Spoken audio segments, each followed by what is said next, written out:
I'm Antoni Chan, reporting here for Room Now here in Washington, D.C. at ACR 2024.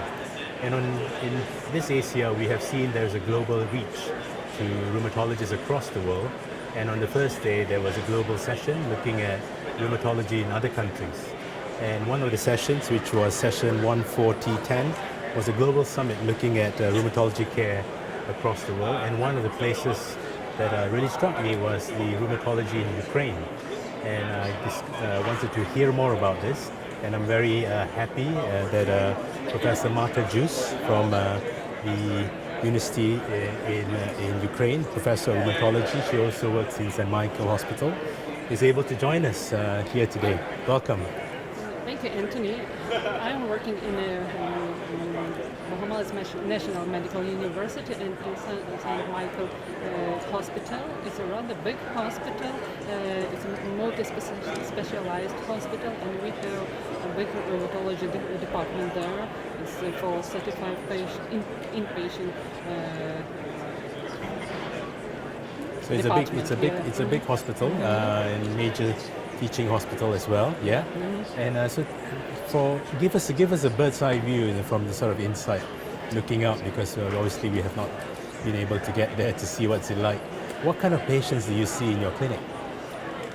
Usually we have the same patient as everybody has, rheumatological patient, but during the wartime we see more patients with gout, because it's the soldiers which have no good diet at the front line. We have a lot of patients with spondyloarthritis, and I think it's because of overloading the soldiers. At the same, we have a lot of patients who has acceleration of the different rheumatic diseases, especially vasculitis, lupus erythematosus, juvenile diabetic arthritis in adulthood. I think this is due to long-lasting stress.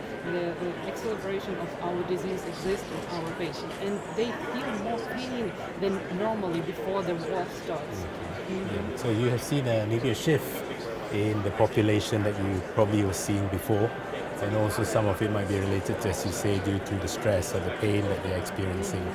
So what has, in terms of your clinical practice, what are your challenges for you at the moment?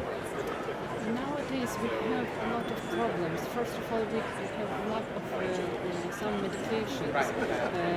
There are long lines for our patient to get to the rheumatologist because of air alarms, because of traffic jam which occurs during the air alarms. There is, as I told, acceleration of different diseases, and we couldn't help them at time because they couldn't reach us at time, especially those patients who are at frontline areas.